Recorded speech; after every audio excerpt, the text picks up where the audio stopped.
Good morning students. Now today we are going to start exercise 6.5 and question number 6. इससे पहले आपका question number 1 to 5 complete हो चुके हैं. Now see question number 6. Question number 6 में आपको दिया है ABC is an equilateral triangle of side 2A. यहाँ पर आपको एक इक्विलेटरल ट्रायंगल ABC दिया हुआ है जिसकी साइड कितनी है 2A है. Find each of its altitude. तब हमें क्या करना है, उसका हर एक एल्टीट्यूड फाइंड करना है.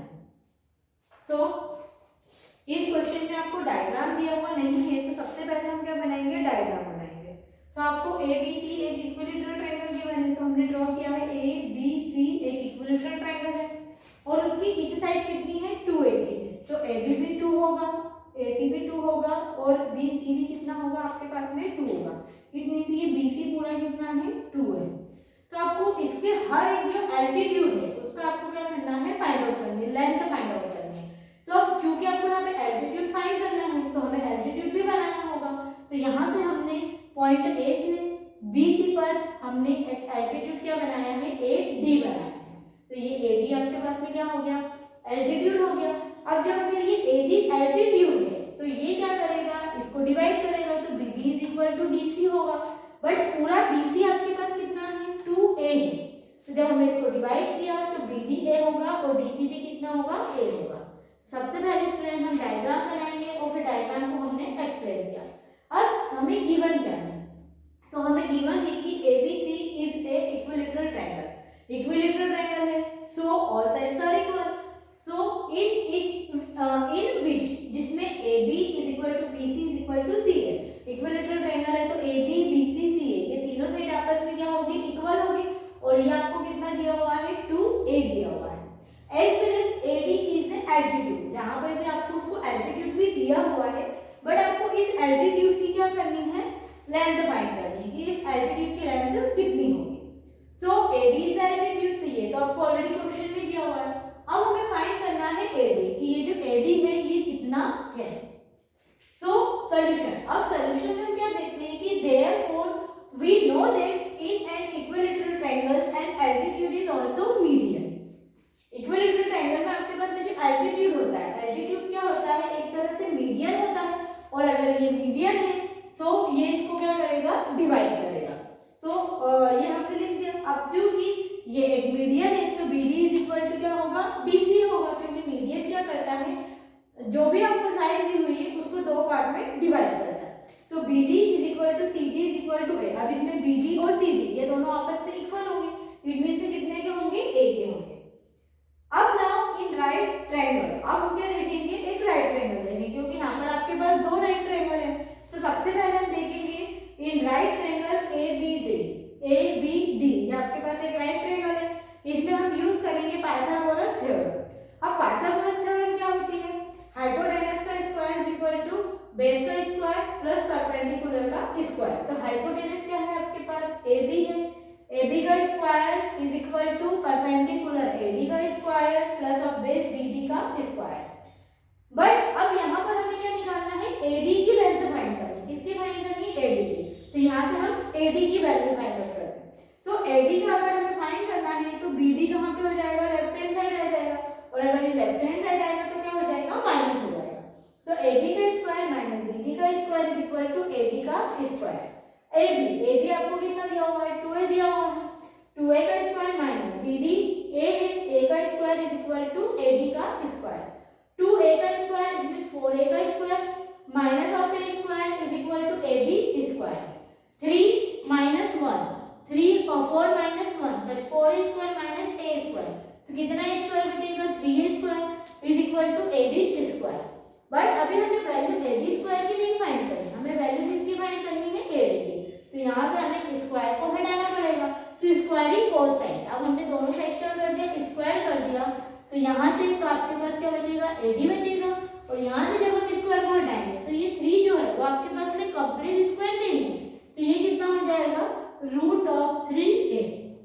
सो what is the length of altitude. Altitude की लेंथ कितनी हो गई है, रूट ऑफ 3A. और आपको यही क्वेश्चन में फाइंड आउट करना था. अब now see student question number 7. Question number 7 में आपको दिया हुआ है prove that the sum of the the square of the sides of a rhombus is equal to the sum of the squares of its diagonal. Rhombus की sides का जो square है और उसका जो सम है वो किसके इक्वल होता है? Sum of the square of its diagonal. उसी रोम्बस के डायगोनल्स के साइड्स के स्क्वायर के इक्वल होता है। ये आपको प्रूफ करना है। सो इस क्वेश्चन में भी आपको डायग्राम गिवन नहीं है। तो firstly we will make diagram. सबसे पहले हम क्या बनाएंगे? डायग्राम बनाएंगे और फिर डायग्राम से हम समझते हैं कि हमें क्वेश्चन में क्या चीज प्रूफ करनी है।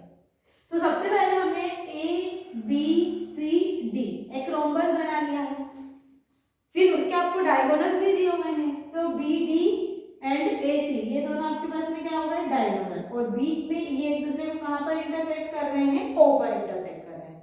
तो सबसे पहले हम लिखेंगे गिवन। तो हमें गिवन है कि A B C D is a rhombus. A B C D क्या है? एक रोम्बस है।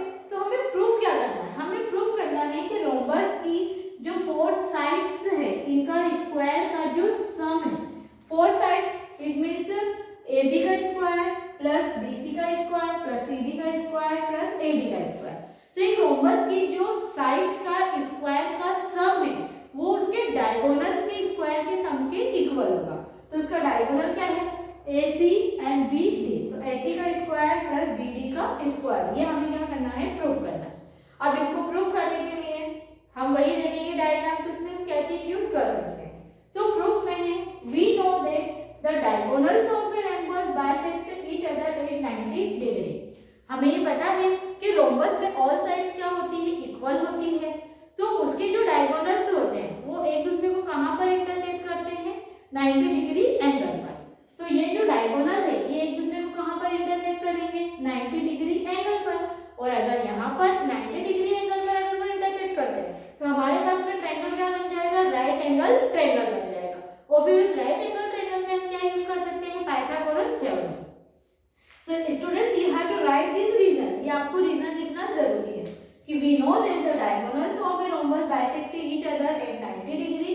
तो अब हम एक राइट ट्रायंगल देखते हैं ए ओ बी। अब ये अगर राइट ट्रायंगल है तो मैंने अब इस ट्रायंगल को क्या कर दिया? रोटेट कर दिया।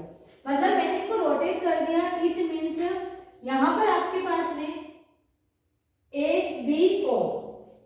तो रोटेट करने में आपके पास में यहाँ पे क्या हो जाएगा? ये बी ये ए और ये ओ। मतलब मैंने इसको यहाँ पर ऐसे घुमा दिया। सो देखो आपके पास में जो परपेंडिकुलर है, परपेंडिकुलर तो आपके पास ओ ए ही रहेगा। यहाँ से आपके पास में ये जो है परपेंडिकुलर के सामने वाली साइड आपके पास में क्या होती है? हाइपोटेनस होती है। तो ये आपके पास में हाइपोटेनस हो जाएगा और ओ भी आपके पास में क्या हो जाएगा? बेस हो जाएगा।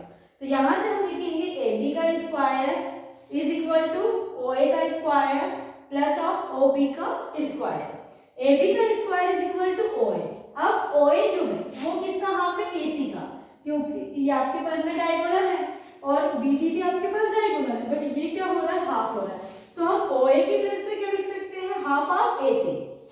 ओ ए जो है वो ए सी का क्या है? हाफ है। तो ए सी बाय 2 का square plus O B. O B किसका हाफ होगा? बी डी का। तो बी डी बाय 2 का स्क्वायर। अब हम इसको सॉल्व करते हैं और हम प्रूफ करते हैं हमें जो चीज प्रूफ करनी है।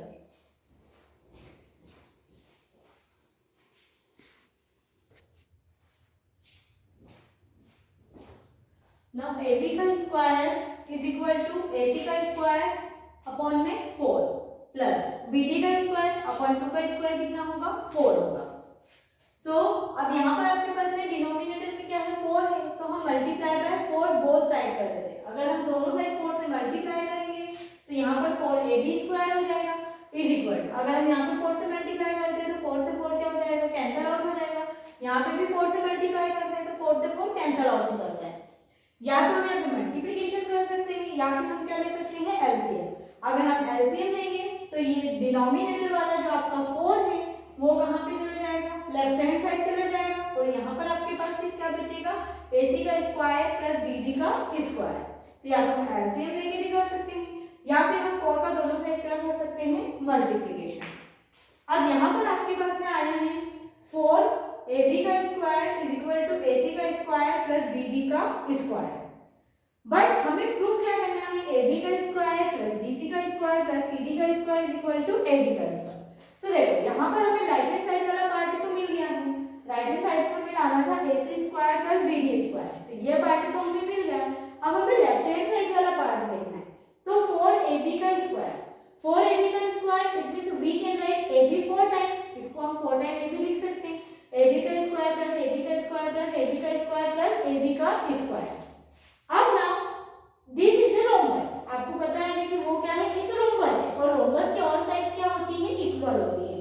तो यहाँ पर AB स्क्वायर तो है प्लस AB के प्लस में हम क्या लिख सकते हैं, BC, क्योंकि AB किसके बराबर है, BC के बराबर है। जब लाइक AB किसके बराबर है, CD के इक्वल भी है, तो AB के प्लस से CD लिख लिया। एज वेल एज AB किसके इक्वल है, AB के इक्वल भी है, तो यहाँ पर AB जो है वो BC के इक्वल भी, CD के इक्वल भी और DE के इक्वल भी है। तो यहाँ पर हमारे पास जहाँ जहाँ भी AB था वहाँ पर हमने BC, CD और DA राइट कर इज इक्वल टू AC का स्क्वायर प्लस BD का square. What is the reason, reason is की साइड्स ऑफ ए रोम्बस, कि ये आपके पास में क्या है, रोम्बस की साइड्स है, और रोम्बस की साइड जो होती है वो आपस में क्या होती है, इक्वल होती है। So AB square plus BC square plus CD square plus DA square is equal to AC square plus BD square. Hence proof, और हमें यही चीज क्या करनी थी, प्रूफ करनी थी। तो स्टूडेंट इस क्वेश्चन में आपको यही करना है कि हमें क्या चीज प्रूफ करनी है और उस चीज को हमको कहाँ से लाना है, वही चीज हमें करनी है। So I hope स्टूडेंट कि आपको क्वेश्चन नंबर 6 और 7 समझ में आया होगा, and if you have any doubt so you can ask me. Next video में हम डिस्कस करेंगे नेक्स्ट क्वेश्चन के बारे में। You have to revise this question as well as you have to complete your class work copy. Bye everyone.